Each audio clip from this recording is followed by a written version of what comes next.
মানুষজনের একটাই কথা, তুমি না অসুস্থ তাহলে কিভাবে ঘুরতেছো? এই যে এভাবেই ঘুরতেছে।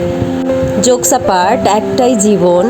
যেদিন হয়তো মারা যাব সেদিনও ফেসবুকে পোস্ট থাকবে যে আমি ঘোরাঘুরি করতেছি, হাসি খুশিভাবে জীবনটা পার করতেছি, তারপরে দুনিয়া থেকে চলে যাব।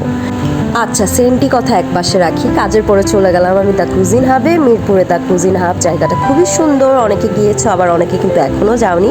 সো এই প্লেসটায় অনেক পার্ট আছে বসার জন্য। আমি সিলেক্ট করে নিলাম যে এই সুন্দর খোলামেলা পার্টে একটু বসে, একটু রয়্যাল রয়্যাল ভাইব পাওয়া যায় এখানে বসে। তারপরে আমার অসহায় অবলা মন কুনাফা খাওয়ার ইচ্ছা করলো। সো হঠাৎ করে আমি জানি না কেন আমার এটা অর্ডার করতে ইচ্ছা করলো, আর ঠান্ডা লাগার কারণে আমি তো ঠান্ডা কিছু নিতে পারবো না, তো মশলা টি নিয়ে নিলাম। আর বসে বসে ওয়েট করতেছি যে চাটা একটু ঠান্ডা হোক। হ্যাঁ, আমি পাগল একটা, আমি চা ঠান্ডা করেই খাই।